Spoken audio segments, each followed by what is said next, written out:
Bom dia, bom dia! Sejam todos muito bem-vindos a mais uma live sobre cérebros. E agora nós estamos sempre caminhando muito para o neocórtex. Bom dia, Flavinha. Bom dia, Dai. Bom dia, Ricardo. Muito bom. Hoje nós temos um convidado, o Felipe, o Dr. Felipe. Ele é psiquiatra. Então, muito legal essa oportunidade de nós podermos olhar de um outro ponto de vista. Então, nós trabalhamos com técnicas psicoemocionais. E até onde nós conseguimos estar entendendo a evolução do nosso tratamento e entender aonde ele se encaixa nesse contexto como um todo. Então, essa oportunidade de nós podemos falar com um psiquiatra é muito fantástica, é muito proveitosa. Então, uma oportunidade bem boa. Legal. E aí nós vamos estar interagindo com todo esse pensamento. Aí, a galera entrando. Fechou. Essential Manager. Aí, ele tá entrando já.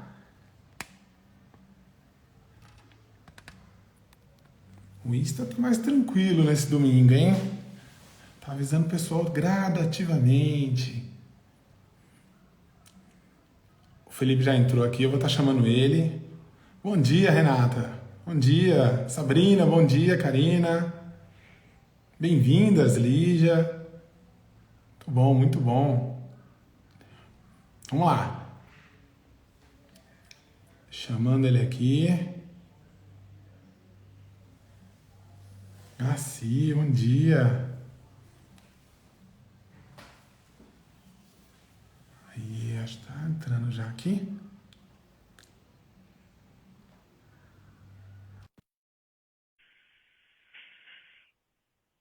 Simone, Aurine, Vive, bem-vindos. Bom dia! Fala, Marcelo. E aí, tudo bem? Bom dia. Tudo bem, graças a Deus. Dia ensolarado aqui, né? Esse inverno do sul tá quente, 30 e poucos graus.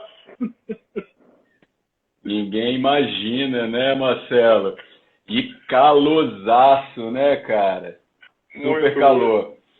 Eu que sou do Nordeste, vim fugido do calor, nunca pensei que fosse encontrar isso aqui no Sul. Mas é bem isso. Eu tô com o pessoal mexendo lá na clínica, e aí ele também, ele é da Bahia, né? Ele falou, não, mas eu pensei que aqui fosse mais frio. Eu falei, não, aqui não. Porto Alegre tá fazendo frio, né? Tá frio, bem gelado. Ah, legal, que bom. O Sul também tem suas dificuldades de temperatura, né, Marcelo? É verdade, viu? Felipe, primeiramente, muito obrigado por aceitar esse convite. Para nós aí é uma oportunidade. Até antes de você entrar, eu estava comentando com o pessoal que já tinha entrado, a oportunidade de nós trabalharmos com técnicas emocionais, né? E isso falando dentro da fisioterapia, que já é algo diferente, né? Digamos, nesse conceito, e entender onde é que nosso trabalho entra dentro de um conjunto como um todo, né? E essa oportunidade de estar conversando com um psiquiatra, e eu quero que você se apresente, entender esse encaixe tudo em prol do bem-estar desse paciente, entender aonde está a evolução desse problema dele, aonde tudo isso encaixa. Então, assim, uma muito e ótima oportunidade para nós aí. Podemos abrir o nosso pensamento e entender como é que nós podemos interagir e direcionar nosso paciente. Então, muito obrigado desde já. Ô Marcelo, eu que agradeço, cara. Para mim é uma grande oportunidade, porque eu acho que vai ser um bate-papo para a gente poder quebrar alguns paradigmas de dualidades que existem, né? Entre mente, corpo, biológico, psicológico. Então eu acho que a gente conversar sobre um fisioterapeuta que trabalha com técnicas integrativas junto com um médico, psiquiatra, acho que pode ser um bate-papo legal, né? E fora que assim, a gente já tem um outro caminhar junto, né? Somos vizinhos de clínica, às vezes vizinhos de raia na natação. Então, eu acho que vai ser um bate-papo bacana. A gente vai conseguir contribuir um pouco. Bom, tu falou para eu me apresentar, né? Então, eu sou médico psiquiatra da infância e adolescência, especificamente, né?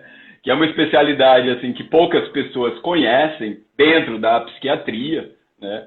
E eu hoje moro em Maringá, já faz 6 anos que eu estou aqui em Maringá, mas a minha formação foi...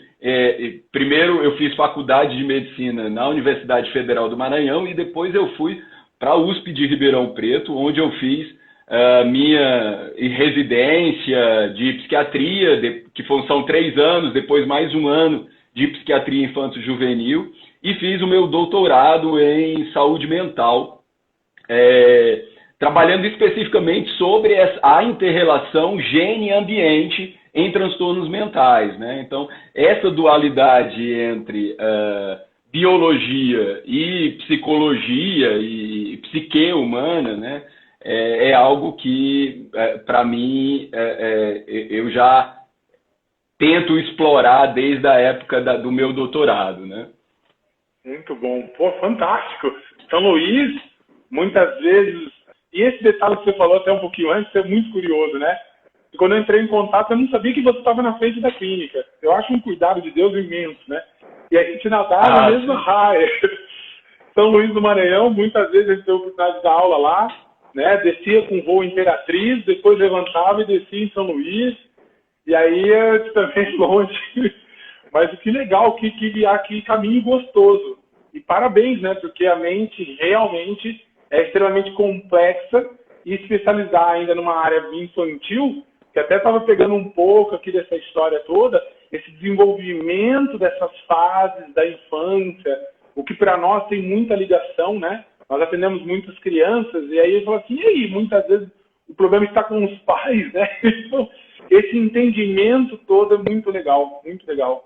Então, assim, muito bom ouvir isso tudo de você. E atualmente você está dando aula no Cesumar, como é que é o seu dia a dia? Eu sou atualmente professor e coordenador da psiquiatria lá dentro da Unicesumar, né? Que é uma universidade, hoje em dia é um centro de graduação nas áreas de saúde muito forte aqui no sul do Brasil, né? E dentro da medicina a gente tem um dos cursos que tem...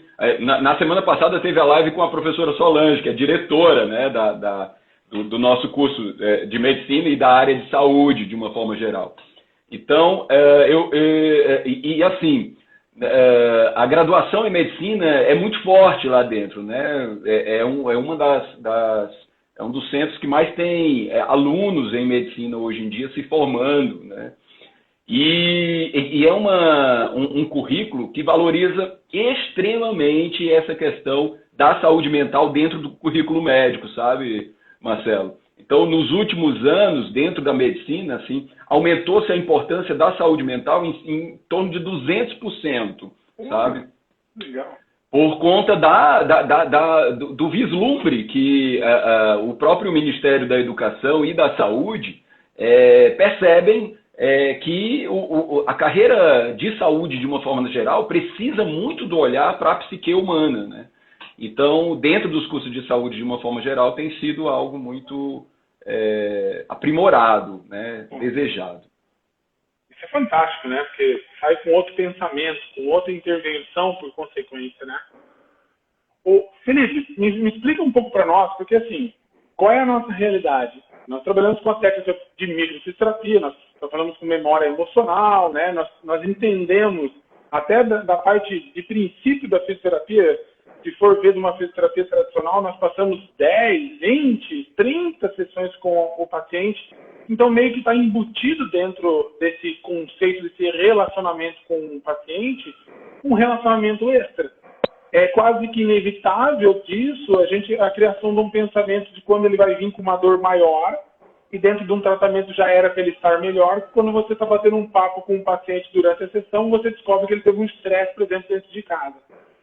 Mas o que esse do ponto da fisioterapia, que é essa percepção, mas também eu falo que entra um pouco dessa falta de conhecimento.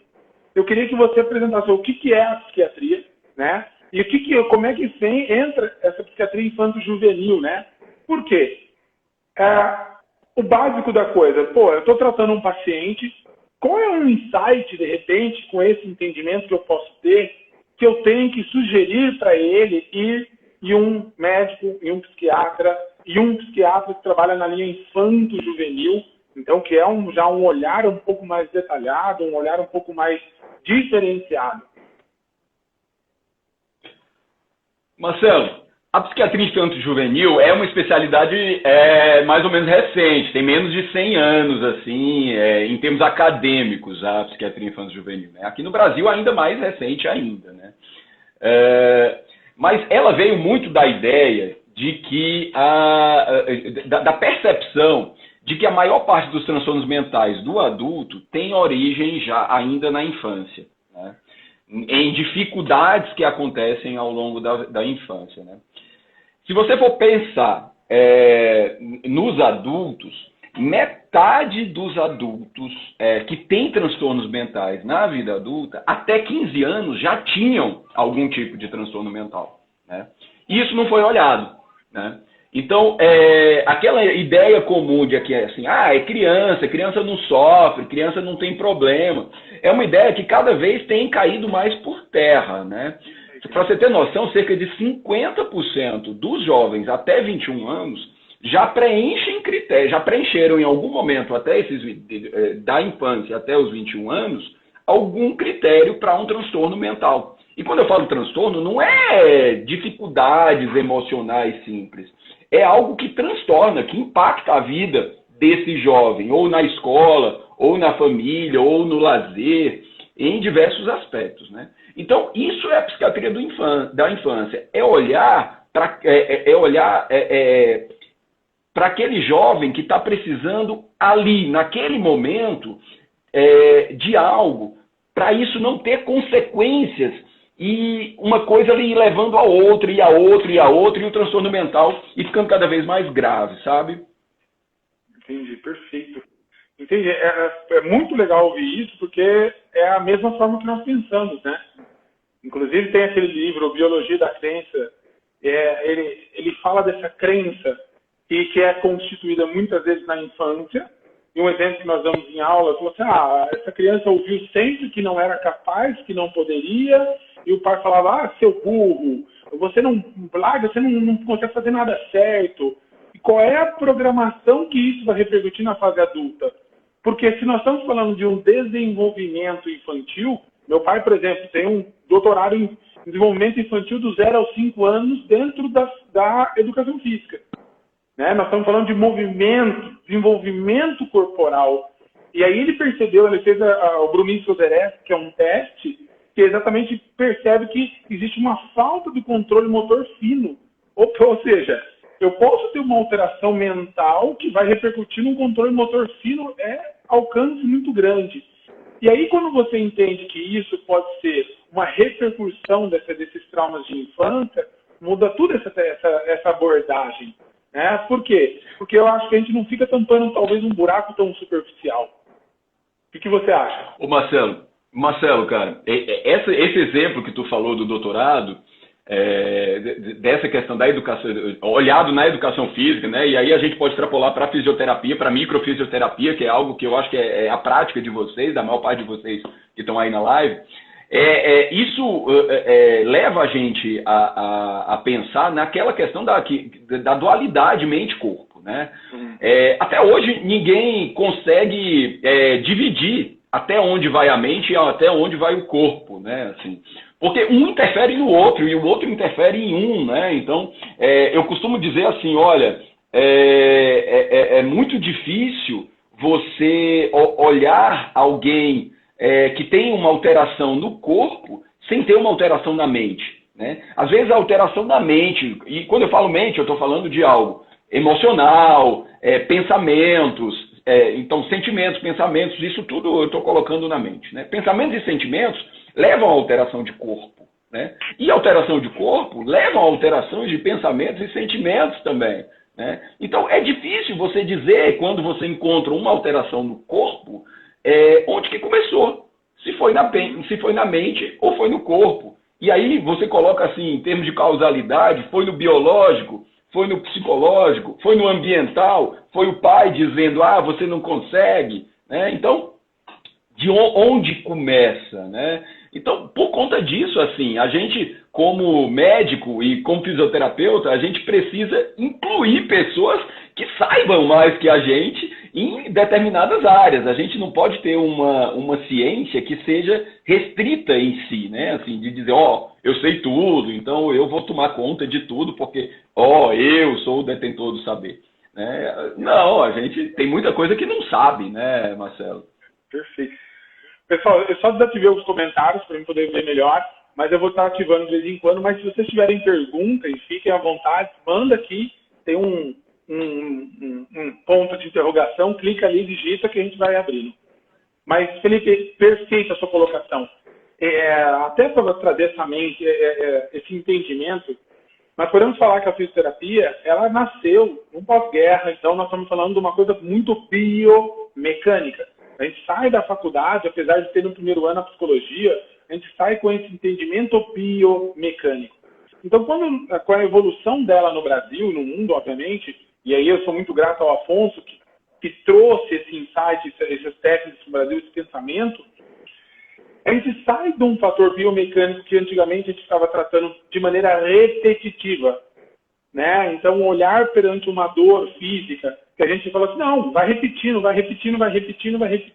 e hoje nós temos artigos como uma capsulite adesiva ou até uma própria hernia de disco, se você não fizer nada, o corpo se cura. Então, quando a gente abre para esse olhar, o que você falou foi fundamental.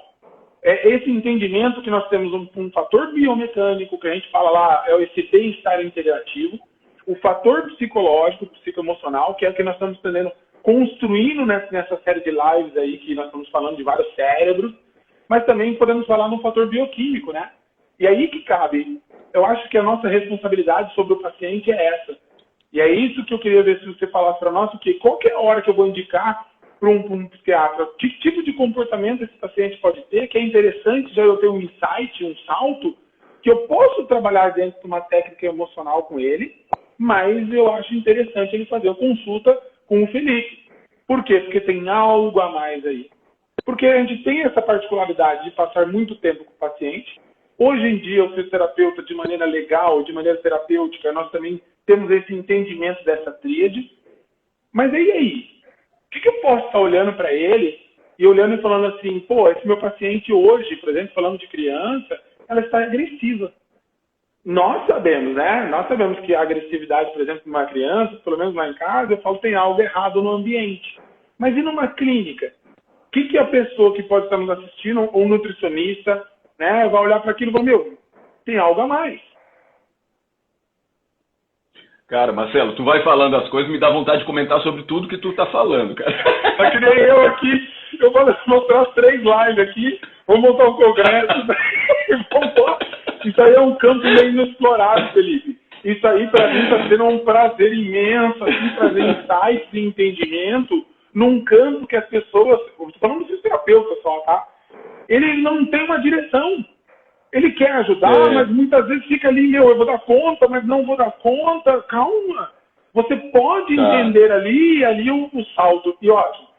Lidando com um profissional que nem você, que está com a mente aberta, é outro nível ainda. Marcelo, eu vou tentar te responder, mas depois eu quero te fazer uma provocação também, cara. Bom, assim, o que eu vejo assim, é que a criança ela tem que ter redes de apoio, né? A criança é um ser vulnerável, né? E que está ali filogeneticamente se desenvolvendo, e ele vai se desenvolver se tiver um ambiente suportivo. Né? Perfeito. E quando olhar, então a tua pergunta é, quando saber que precisa fazer um encaminhamento para algum psiquiatra da infância e adolescência? Quando você percebe que a rede de suporte daquela criança não está sendo suficiente. Né? E quando eu falo de rede de suporte, se um microfisioterapeuta já está fazendo o cuidado, ele já pertence à rede de suporte dessa criança, né? Então, quando você começa a perceber que as coisas não vão caminhando adequadamente, é interessante ir fazer um encaminhamento para um psiquiatra da infância e adolescência.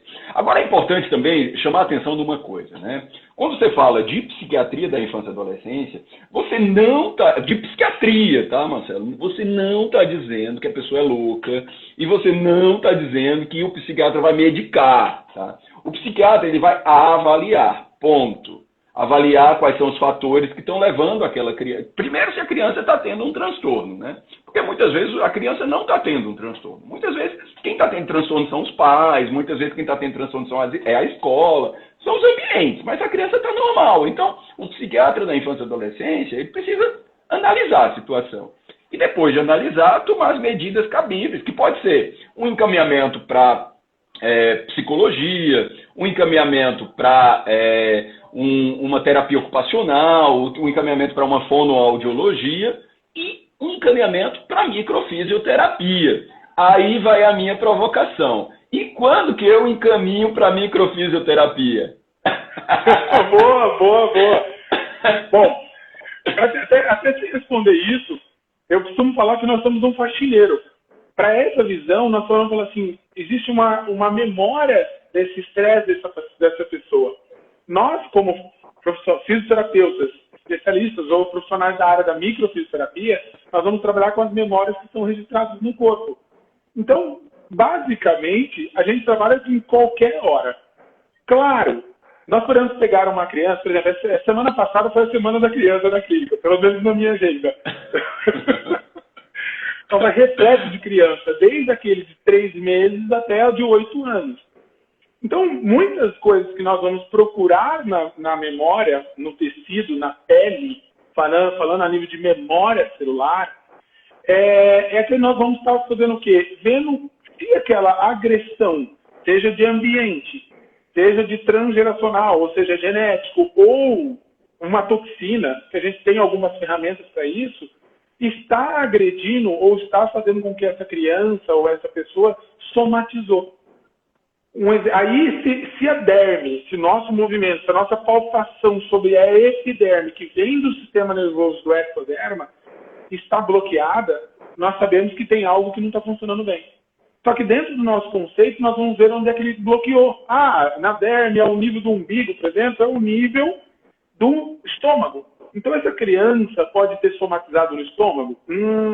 Sim. Ou ela pode estar tendo um comportamento sobre o hipotálamo, uma mudança de humor. Então, depende da fisiologia de cada estágio corporal, cada nível, cada órgão. Então, qual que é a hora de indicar? Aí eu posso ter o mesmo pensamento que o teu, a hora que você já fez uma intervenção e aquilo não fluiu como deveria. Inclusive, os psicólogos que nos encaminham, eles falam assim, depois que ele fez a sessão de microfisioterapia, parece que o tratamento deslanchou. Mas aí eu falo, pô, que legal, que gostoso ouvir isso. Por quê? Porque nós não entramos na data, na data do evento. Nós entendemos que aquilo desorganizou o corpo, ele está somatizado, o corpo não deu conta de resolver, mas eu não entrei para explorar o evento. Vamos conversar sobre esse evento, vamos explanar. Isso é papel do psicólogo. Então, é legal isso quando o tratamento não está indo. Então, os psicólogos, muitas vezes, eles fazem isso. Deveria estar indo na sequência, mas parece que está faltando algo. Vai lá, faz tal coisa. Então, por isso que eu te falei, é um campo muito inexplorado. Então, cara, seria eu acho que é uma coisa bacana que a gente antes dessa live estava conversando sobre evidências científicas de tudo isso e o Marcelo me comentando sobre a necessidade de ter estudo para mostrar o que a gente vê muito assim, né? Porque já tem vários estudos, né? Mas isso daí é um campo de estudo, né? Quando indicar. Tu sabe que eu vejo, é mais ou menos isso que os psicólogos te colocam, mas eu vejo que tem perfis de paciente que não gostam da abordagem psicoterapêutica através da fala, muitas vezes. E muitas vezes o caminho da microfisioterapia é um caminho que abre caminhos, né, para poder fazer um trabalho psicoterapêutico depois, né? Então, isso acontece muito com pacientes que são muito fechados, que somatizam e um dos motivos da somatização é realmente a dificuldade de abrir, de se falar, né? De conversar, de expor sentimentos e de entender sentimentos, né? Então, eu vejo que esse perfil de paciente é um perfil muito adequado para o encaminhamento para microfisioterapia, porque eu acho que abre-se um caminho nisso daí, né? E quando você fala de criança, né, tem muitas crianças que elas também já estão cansadas dessa história de fazer psicoterapia, né? Assim, que elas não conseguem engrenar do ponto de vista psicoterapêutico, né? Assim, então, eu vejo também essas indicações parecidas, sabe, Marcelo? Muito show. É isso. Muitas vezes, dentro da própria clínica, a pessoa, por exemplo, nós temos uma franquia de coluna dentro da clínica, a pessoa vem procurar. Só que nós fazemos todos os testes biomecânicos, os testes de irritação do nervo, e fizemos, vamos fazer tal manobra. Por mais que um artigo científico comprove que se você fizer aquela manobra, liberação daquele nervo, daquele músculo, você vai ter 60% da média de acerto. Tudo bem. Você faz a manobra, você fez todo o protocolo que sugeriram, mas o paciente não melhorou. E aí que é interessante, como a gente passa um tempo com o paciente e fala, olha, existe fator emocional. E aí nós temos as medidas disso, né? Nós temos alguns questionários de estresse que nos proporcionam hoje, com a maturidade, intervir com o paciente, falando assim, olha, você pode estar falando que você não está estressado, mas o seu questionário, sim. Então, a pergunta que nós fazemos, qual é a porcentagem do seu problema, seja ele uma dor, uma limitação, uma sensação de incapacidade que é emocional, e qual que é uma porcentagem que é bioquímica, ou é química, inflamatória, etc. Então, nós temos questionários dentro da clínica que a gente consegue criar esses parâmetros. Então, nós vamos colocar dentro de um tratamento dele exatamente uma sessão para dentro da microfisioterapia. Então, depois que a gente já começou a fazer um tratamento com ele biomecânico, já era para ter deslanchado e não está indo, a gente aborda, troca a técnica, aborda, aí ele fala assim, nossa, mas você fez essa técnica e melhorou? Eu falei, legal. Esse é o insight que eu quero que o paciente tenha. Você entende que nós estamos trabalhando uma técnica somato-emocional e você melhorou? E aí a mente dele se abre. Ele entende que realmente o poder do emocional dele influencia. E aí é aquele, né? Eu vou tomar um remédio? Tudo bem, mas entende que você tem que trabalhar. E aí entra nessa troca. Então, é exatamente quando a gente vai entender que uma criança não está andando bem. Porque, por exemplo, nós vamos trabalhar 2, 3 sessões dentro da micro. Já é suficiente para o problema que o paciente nos procura. Se não está andando, esse é o insight que eu queria saber para falar, opa, vamos encaminhar ali? Tem um questionário de ambiente lá, de qualidade de vida, que eu posso ver que tem coisa extra, né, dentro de casa, por exemplo, que eu vou ter que encaminhar. Por quê, Felipe? Porque antigamente, pelo menos no conceito que nós tínhamos, era algo gritante. E eu acho que esse conceito é muito forte hoje, né? O que é? É uma mancha que a criança vem escondida atrás da costela. Parece, acho que alguém espancou essa criança. É uma higiene, existe tudo isso. Mas eu acho que tem algo mais sutil, escondido, que a gente pode encaminhar e dar esse entendimento que você falou. Né? Entender essa abordagem do psiquiatra que vai entender esse aquário, vai olhar como um todo, e se necessário vai medicar quando for necessário. Sim. Eu acho que assim, tu está falando desse viés de causalidade dos transtornos mentais.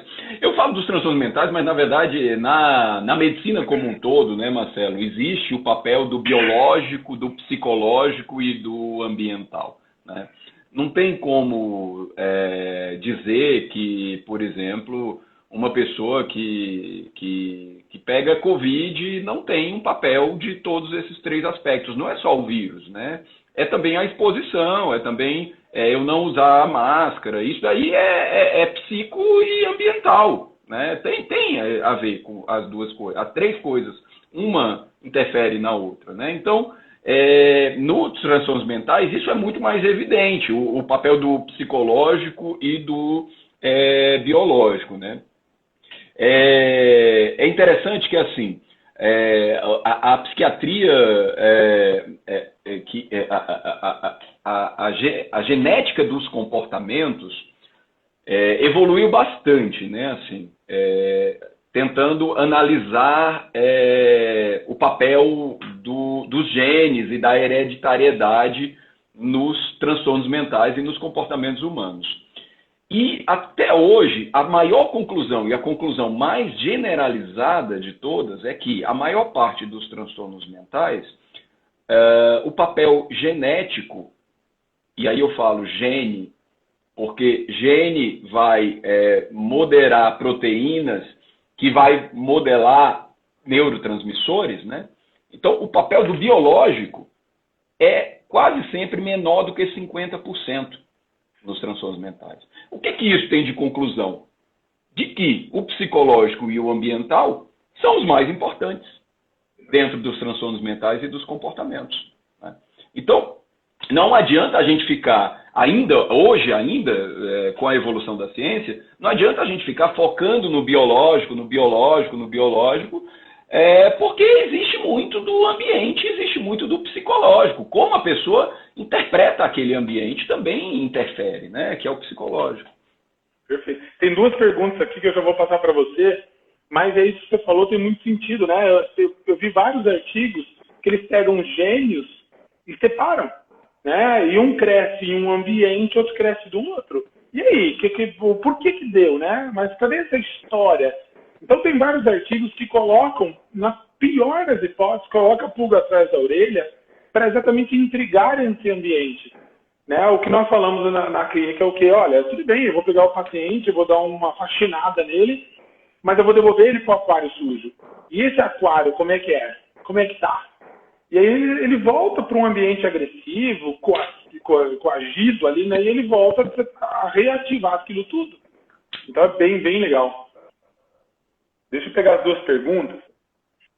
Sobre essa questão dos artigos de gêmeos, Marcelo, deixa eu só complementar uma coisa por favor, aí. Por favor. É uma das formas de estudar a genética do comportamento, né, Marcelo? E assim, é interessante que esses artigos, eles olham, por exemplo, sobre a herdabilidade da substância, da espessura da substância cinzenta cerebral, né? E percebe-se que a herdabilidade diminui com o aumento da idade. Ou seja, quanto mais velho é a pessoa, mais ela vai fugindo da herança do gene. Por quê? Porque o ambiente e o psicológico vão interferindo ali naquele meio, né? Isso daí, a gente está falando de uma ciência que é dentro da psiquiatria infanto-juvenil, que é a psiquiatria desenvolvimental, né? O ser humano é um ser que a gente precisa entender o desenvolvimento como ontogenético, né?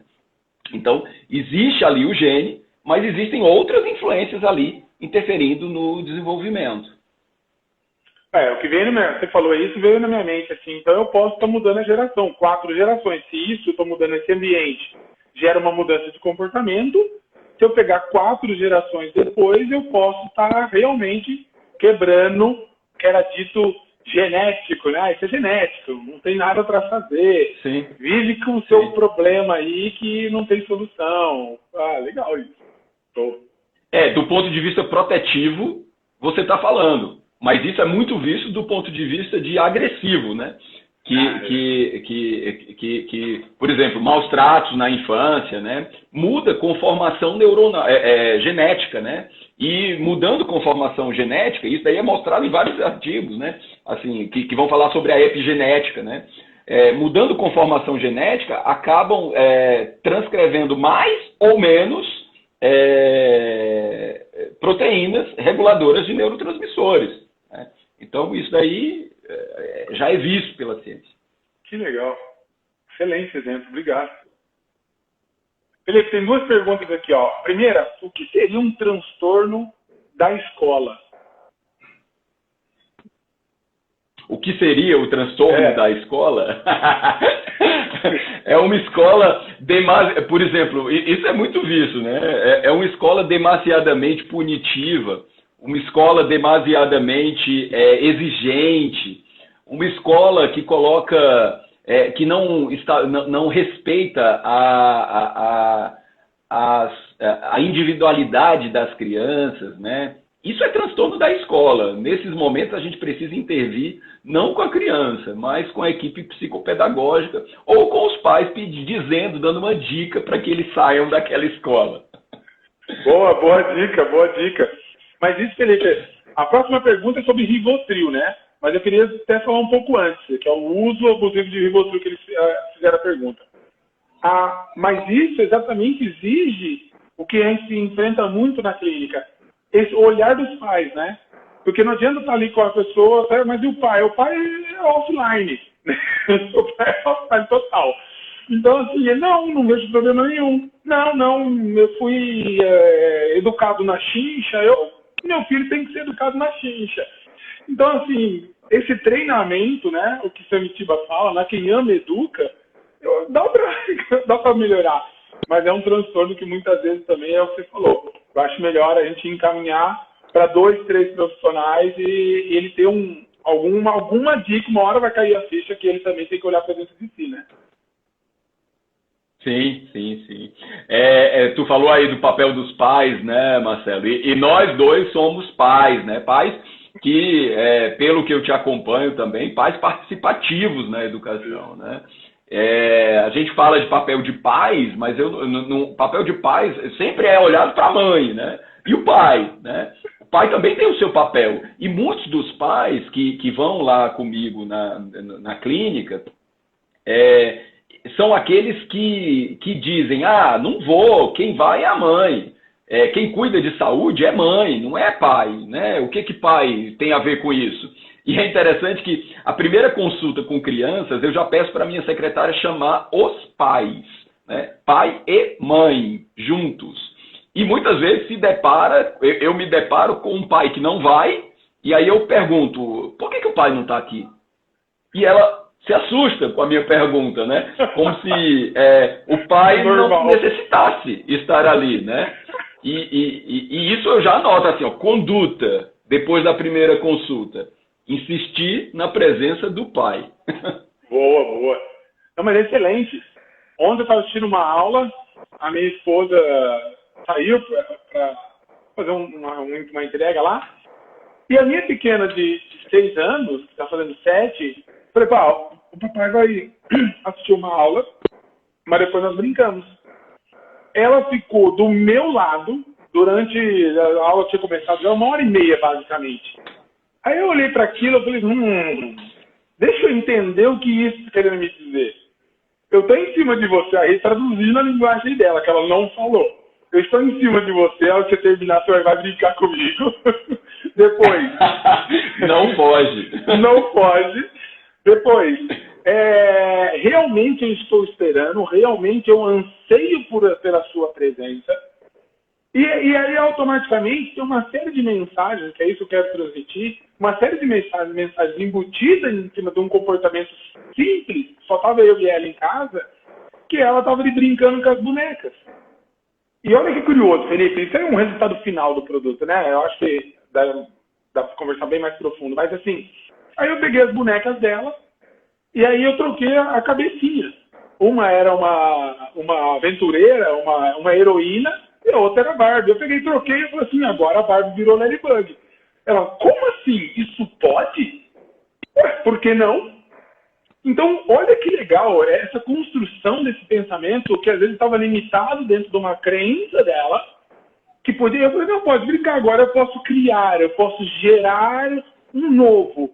E ela, aí ela abriu a mente dela, já tocou o braço, a perna, já pegou a roupa da outra, já misturou com a Frozen. Eu falei, caramba, eu nem tinha dado bola para isso, que ela nunca tinha feito essas trocas. Então, assim, boa. São coisas que abrem possibilidades, né, Marcelo? Eu vou pegar esse teu exemplo, se tu me permite, para responder a pergunta do Rivotril. Boa, manda ver. Digamos que, então, essa criança hipotética, agora eu vou tirar da tua filha, essa criança, ela fica do lado do seu papai, esperando o seu papai para ele brincar com ela. E o seu papai não percebe que ela está ansiando por uma brincadeira, e depois da aula ele vai assistir outra aula, ou vai trabalhar, ou não vai brincar do jeito que tu brincou com a tua filha, né? E aí essa criança começa a ficar frustrada por esse papai, né? Poxa, o meu papai disse que eu iria brincar depois, que nós iríamos brincar, eu tô assim ansiando, meu papai passou a semana toda trabalhando, e agora que eu tenho tempo, ele tem um tempo para brincar comigo, ele não brincou e ele me prometeu que ia brincar. Isso é muito frustrante para uma criança. E também acaba gerando uma outra crença. Olha, eu não tenho adultos que sejam suportivos a mim. Eu não tenho um ambiente que me escute, né? Que aceite que eu quero brincar, né? E que me dê um espaço para mim. Essa criança começa a desenvolver transtornos mentais e pode desenvolver um transtorno de ansiedade. E aí a criança começa com um transtorno de ansiedade. É muito comum no transtorno de ansiedade a criança começar a ter dores pelo corpo. Dores abdominais, dores de cabeça, dores nos membros, né? E queixas, reclamações, vai para a escola, não consegue ficar na escola. E aí, diante de toda essa situação, a mãe resolve levar no psiquiatra infanto-juvenil. Se o psiquiatra não tem uma visão, isso daí, na verdade, não acontece, né? Porque o psiquiatra, quando é psiquiatra formado, ele tem essa visão, né? Precisa ter essa visão do ambiente, né? Então, se a gente, por estar cansado, por não olhar esse caso específico, não olha para esse ambiente, a gente pode, por exemplo, prescrever um Rivotril para essa criança. Que esse Rivotril, ele vai dar conta durante um tempo. Só que o ambiente continuará sendo mantido, continuará sendo um agressor para essa criança. Alimentando aquele ciclo. E daqui a pouco o Rivotril não vai funcionar, e a dose tem que ser aumentada, e a potência medicamentosa de Rivotril passa-se para outras medicações, polifarmácia, e aí vai. Então, assim, olhar para os transtornos mentais com um viés biológico, psicológico e ambiental é você prevenir excesso de medicação e medicação dada de uma forma inadequada. Pô, que legal. As perguntas estão aumentando aqui, Felipe.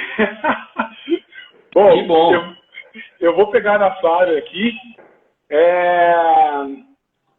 Eu não sei se dá para você ver aí, mas eu vou tentar aumentar aqui. Em relação à criança que sofre abuso sexual, ela tem alguma chance de superar totalmente esse trauma? Deixa eu ver se eu não consigo mais... Tirar. Eu vi. Eu estou vendo a mensagem. Ô Marcelo... Tem uma superar o trauma totalmente de tornarem adultos saudáveis de maneira emocional? Ô Flávio, o que lascou nessa tua pergunta foi o totalmente. Porque totalmente o abuso sexual é um trauma assim incomensurável. A dor que leva, psíquica, é muito difícil, né? Então, assim, é possível superar. Sim, é possível superar. E é possível amenizar a dor, sim, mas precisa de um olhar, né, para isso. Legal. Agora entra todo esse conceito que você falou, né? Ambiente. Porque nesse contexto que você falou é exatamente esse ciclo, né? Tudo em volta. Nós temos que estar um cuidado. A criação do primeiro homem da vida de uma mulher é o pai. O relacionamento, qual é o tipo de relacionamento? Então, tudo isso que pode estar retroalimentando, além de que você possa ter acesso a inúmeras técnicas que podem te ajudar, né? Boa. Sim. Aqui tem um elogio. Parabéns pela discussão. É muito satisfatório ter um colega da profissão um olhar humanizado, Dr. Felipe. Parabéns, Felipe. Raquel Santana. A Raquel é psiquiatra infanto-juvenil. Que nossa legal. Colega. Show. Felipe, quando você fala assim, esse ambiente que estresse que está ali, eu percebo que tem várias idades, né? E vocês acabam levando em conta também cada idade de acordo com o seu problema. Dentro da psiquiatria. Eu vi que exemplo do 0 aos 3 anos, depois nós temos ali dos 4 aos 5, 6 aos 12. Tudo isso essa alteração. Por exemplo, vamos jogar na prática. Nós temos questionários, o que eu costumo falar, e eu estou apanhando aqui do comentário que eu não consigo desativar. E aí, vamos lá na prática. Se nós fizermos um questionário, se a pessoa não dorme bem, se a criança ou a pessoa não dorme bem, ela não vai no banheiro, ou ela aperta os dentes, para nós, por exemplo, são características de algum problema psicoemocional. Exemplo, apertar dentes. O que tem de literatura, apertamento dentário, de ser um estresse emocional, ou alguns artigos mostram ter um parasita, um verme a nível de intestino. Ponto. O sistema nervoso autônomo, nós fizemos uma live aí com o Dr. Marco, que falou sobre o sistema nervoso autônomo, falou de coerência, e o intestino está ligado diretamente também, a gente falou com o Murilo Pereira. Ou seja, se você está constipado, você vai ter exatamente uma simpaticotonia que não vai permitir a mobilidade intestinal. O sono, quando você acessa o sono profundo, o sono REM, você tem exatamente uma entrada nesse subconsciente. Então, como é que está essa memória? Né? O que está ali que não te deixa dormir com um sono bom? Você tem esse olhar? Como é que funciona? Eu não entendi muito bem, Marcelo. Eu posso refazer. Tá, me fala mais ou menos o que é que tu assim, pensou. Nós temos alguns comportamentos, alguns parâmetros na avaliação que nós sabemos que esse é um problema emocional. Né? Então nós vamos jogar isso dentro da criança, do adulto, baseado na idade dela, que altera. Mas, por exemplo, se a gente fala de uma criança de 0 a 3 anos que não dorme bem, nós temos um olhar muitas vezes que é o ambiente que não está permitindo que ela durma bem. Entendeu? Às vezes não é tanto somente uma memória, uma somatização sobre ela. Sim. Eu acho que assim, tu citou 3 exemplos muito fáceis de perceber que há alguma coisa acontecendo com essa criança em termos ambientais, e isso está levando a alterações emocionais, né? Uhum. O bruxismo, o sono e as alterações intestinais, né? Isso são 3 coisas, sem dúvida. E é fácil de perceber, né? Os pais percebem que mudou ou que não desenvolveu, né? Então, eu coloco aí também outros exemplos. A enurese, né? A enurese noturna, uma criança que já desenvolveu o controle esfincteriano e depois passa a não conseguir mais manter esse controle, né? Uma criança que passa a ter muitos pesadelos ao longo da noite. A questão do apetite, né? Ou aumento, então uma criança que começa a desenvolver uma obesidade e ele não tinha, ou que começa a desenvolver uma anorexia nervosa. Então tudo isso são alterações comportamentais fáceis de serem percebidas pelos pais e que vão levar a um olhar tipo, pode estar acontecendo alguma coisa, né? E são alterações que mudam, algumas delas, né? Mudam o corpo, né? E realmente tem uma relação com o sistema nervoso autônomo, né? Como já foi dito na live anterior. E um exemplo, a enurese, ela entra desde sempre nessa idade, né, nessa alteração, ou a partir de que idade, por exemplo, chamou a atenção? Porque é comum, por exemplo, na clínica, eles virem com 8 anos. Opa, para nós tem algo muito errado ali. Ou quando a coisa complica, que é fecal. Aí a coisa, para nós, é um pouco mais complicada. Sim. A enurese primária, que é aquela criança que não desenvolveu ainda o controle esfincteriano, a partir dos 4, 5 anos já é alguma coisa para ser olhada, né? 5 anos assim já é um absurdo, assim, já precisa ser observado, né? Essa enurese. antes disso já tem que ser olhado, né? Assim, 4 anos você já tem que ficar de olho com uma criança que tem enurese, né? Primária, né? E aquela criança que desenvolveu o controle esfincteriano e lá para os 7, 8 anos começa a não conseguir mais controlar, é um grande problema, precisa ser olhado o que pode estar acontecendo. Show. E você falou uma coisa sobre suporte na prevenção do adoecimento mental. Como é que funciona dentro da linha da psiquiatria? Esse suporte em prevenir. Por quê, Felipe, que eu te falo? O olhar, muitas vezes, nosso, é quando a coisa já descambou. É o que você falou, né? Não vou lá porque eu não sou louco. Mas peraí. Esse entendimento. O que é quando a psiquiatria ela entra com uma prevenção do adoecimento mental? O que ela pode usar como parâmetro? Como é que ela já tem como experiência? Traz um pouco de prática para nós, assim, para a gente poder traduzir também para o nosso olhar. Marcelo, por exemplo, isso que a gente está fazendo aqui é prevenção, né? Divulgando a respeito de detecção precoce de transtornos mentais. Isso é prevenir, já é uma prevenção que é tardia, né? Porque já é o desenvolvimento acontecendo. Mas você pode, por exemplo, prevenir orientando escolas e professores. A gente faz muito esse trabalho lá na clínica, né? De dar palestra para pais, para escolas, para professores, nesse sentido de ajudar esse ambiente a ser suportivo para aquela criança, né? Isso, essa ideia da psiquiatria preventiva, né? É uma ideia que vem muito também da psiquiatria do desenvolvimento, né?